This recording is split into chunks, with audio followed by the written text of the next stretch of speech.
Here we are. Did semaglutide ruin my hair, and should you use it? All gone. It's all gone. Just falling out, broken, short. Not my normal coif today. So today I'm sharing my experience about taking semaglutide, Ozempic. These magic peptides made me skinny in 3 months, and I swear they're going to replace all of those gastric bypass surgeries. But what are the side effects of these miracle peptides? So today I'm sharing with you my true, authentic weight loss story that started back in 2017 with a single gastric sleeve. And then this year, following my mommy makeover surgery, I started semaglutide to help me maintain my shape. So with all of this in mind, did the semaglutide cause my hair to fall out? Because it's like 50% gone. If you enjoy my insight, please make sure to share this and comment below so that more people can see it. Oh, and make sure to subscribe. Thanks, guys. Obviously, this topic is extremely personal to me, and I am only sharing it with you because I want to provide you good insight and the real truth. You never need to agree with my choices. However, if you attempt to shame me for my personal choices, you will be blocked. In this video, I'm going to be including a lot of photos from before I actually started sharing a lot on social media. So they're not flattering. They're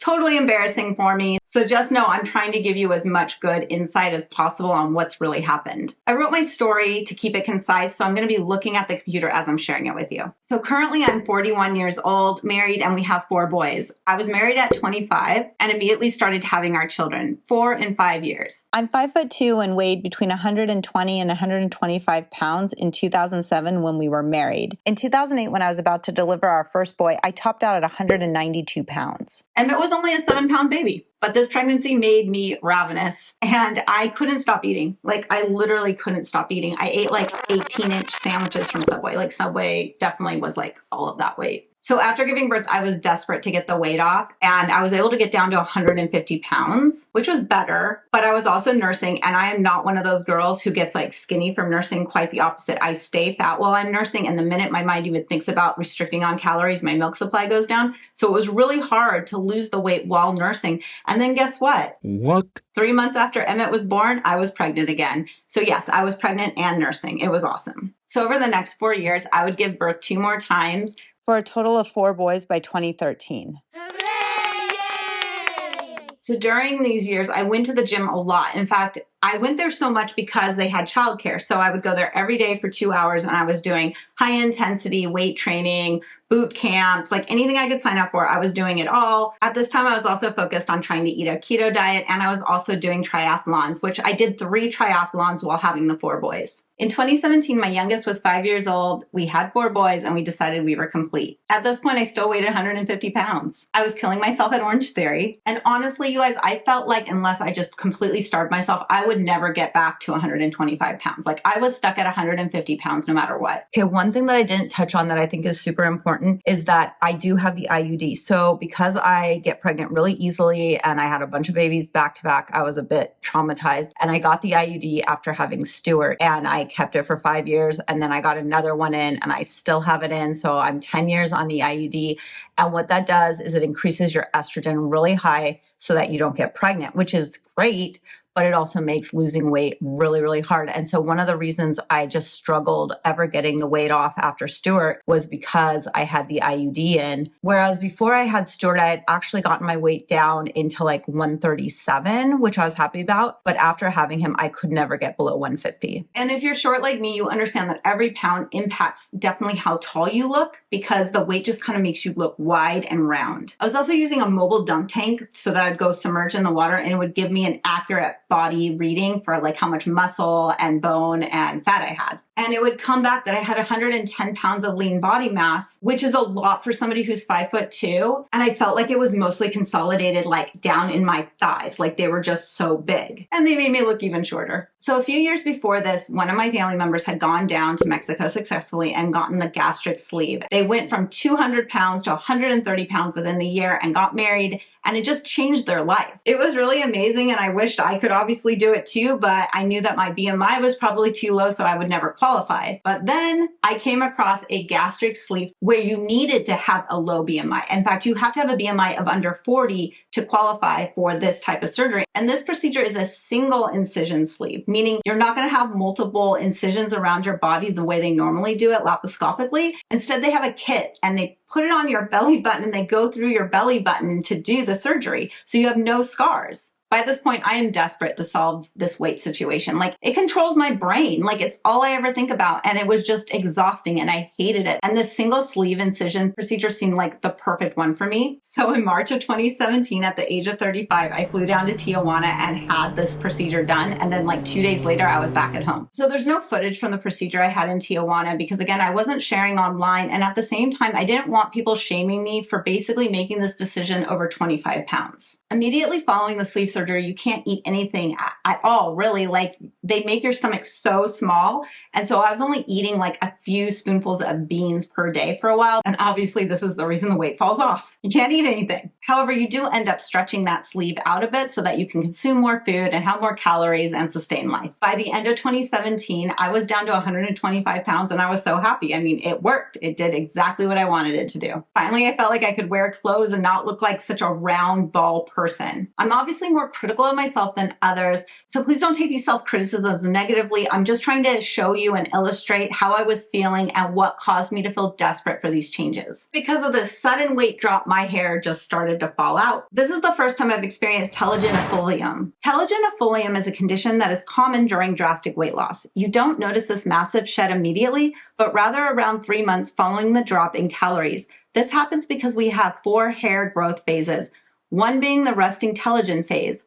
This phase lasts 3 months, letting these follicles rest. My understanding is that during a massive weight loss, the telogen phase is compromised. When this is followed by the normal hair shedding phase called the Incision phase, more hair is released. Telogen effluvium is not a normal shed, but rather a massive shed that you will notice. And I did.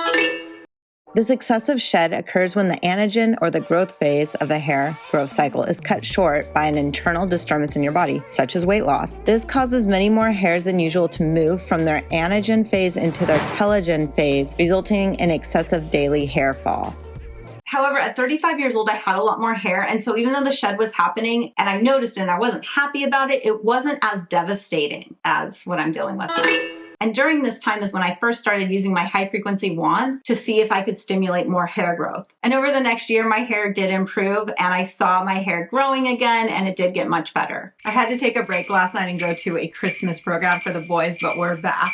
In 2018, after reaching my marriage weight goal, I felt confident enough to start my first YouTube channel. That channel quickly became a self-improvement skincare channel and is now available in our private app linked below. After 5 years of working online and maintaining my weight, I knew I wanted a mommy makeover. It was apparent to me that I would always have this like loose skin on my stomach and I wanted that removed. Plus, I needed some breast work and I wanted my thighs to be minimized. So I made it happen. And on February 14th, 2023, I had my mommy makeover surgery, which I have documented to death here for you guys in a playlist. It was crazy. A few hours after going in, they wheeled me out, all stitched up and tight. So for my mommy makeover surgery, I didn't go to Mexico, but obviously I'm not opposed to medical tourism. In fact, I did consider going to South Korea or Colombia for this surgery, but in the end, because the recovery takes a while and you can't travel, I didn't want to be somewhere for 2 weeks away from my family and Jason and just like the comfort. Plus,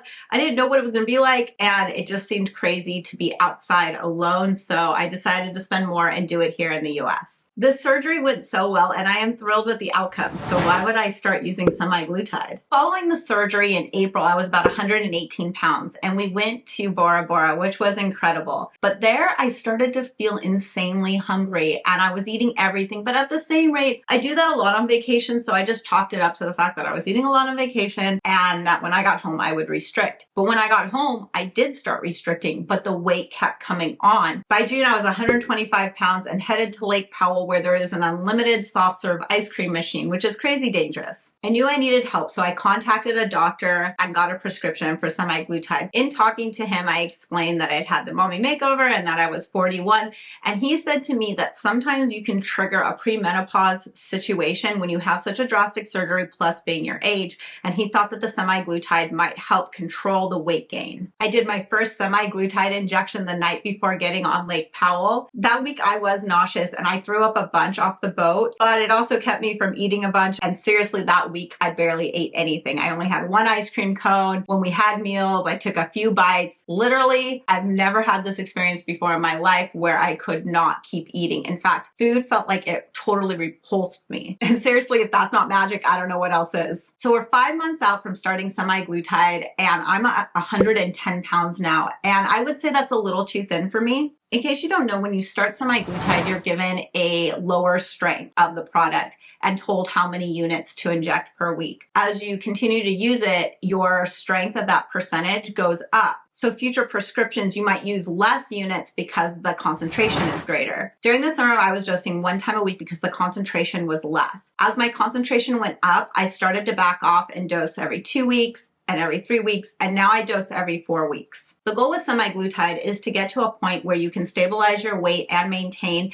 and lower your dosage. I'm a huge fan of these peptides, obviously, and I see them as revolutionizing diabetes, heart disease, and obesity. And so if semaglutide had been available to me in 2017 when I went and got the sleeve, I would have done semaglutide instead and never done the sleeve. And this is the reason that I believe gastric sleeves and that kind of surgery will start to vanish as these peptides become more popular and more available and people really see how they're truly helping them. By the way, if you didn't know, these peptides don't just help with weight loss and food control, they actually help with addictions. This is what Scientific American said in July this year. The abundance of anecdotal reports has made researchers wonder whether Ozempic and similar weight loss drugs can serve as a basis for anti-addiction treatments. It does make a lot of sense, says Lorenzo Leggio, an addiction researcher at the National Institute on Alcohol Abuse and Alcoholism and the National Institute on Drug Abuse. Ozempic, one of the brand names for the drug semaglutide, targets a hormone that tells the body when it is full,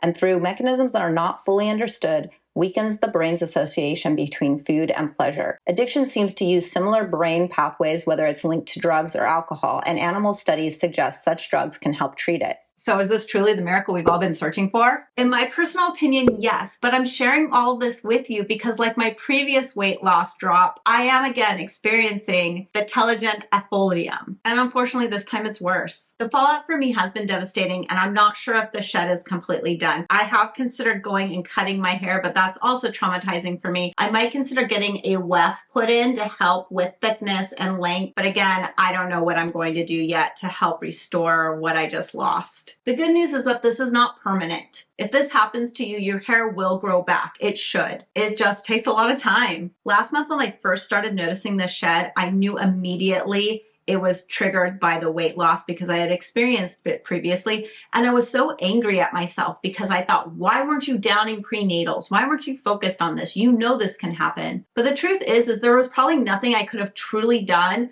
to prevent the stress that your body undergoes when you drop massive amounts of weight. If you're going to drop weight fast, there is going to be a stress, and that stress will eventually result in hair drop. Now, maybe a lot of people who are using these peptides didn't drop weight as quickly as I did, and maybe didn't have the stress that would have caused their hair to fall out. But I do believe a lot of people are getting the fallout from this, and I think it's more than 5%. So when you read those statistics, just know that if you stress your body for weight loss, you probably will notice a massive shed 3 months following it. Perhaps the biggest question is, am I happy with all the decisions I made? Absolutely, because all of these procedures and treatments that I looked into worked exactly as they said they would and gave me the body I was after. Do I feel shame that I couldn't get there on my own? I love this question because I feel like this question keeps many people from making decisions for themselves today that would serve them for years. I do not feel shame for finding solutions to challenges that I face. Nor am I ashamed that I needed help because I'm thrilled with the outcome and I could have never done it on my own. Ladies, there is so much freedom in walking on a pool deck in a bathing suit and not needing a towel. It's amazing to wear yoga pants and not feel like I have tree trunks for legs. And finally, and this is for the ladies, and I think a lot of you can relate. After being married for 15 years, I just didn't want to be intimate anymore. Previously, intimacy felt like a huge obligation for me. I didn't like him touching my body and reminding me of all the things that I couldn't remedy. And of course, this made for a very unfulfilling experience for me. So I apologize if this is TMI, but once I felt better about myself, I was able to enjoy intimacy again. And I realized I did like it, and that has helped our relationship and connection so much. So to sum all this up, I am very happy with the decisions I made. I'm really happy with the outcome, and I feel so much better about moving forward in life with this new lease on it. Honestly, I'm glad that I'm not thinking about food 24/7 or trying to kill myself at the gym anymore. These procedures and the semaglutide have been miracles for me, and I would do it again even if I know my hair is going to fall out. Okay, so I realize I went over a lot, and I hope my chronicling of my whole story helped you. I hope that it gave you insight. I hope that if you've been thinking about these things, it brought up more questions or valuable information for you. If you do have more questions, please leave them below. I will do my best. And you guys, I'll see you on the next video. Maybe my hair will be cut.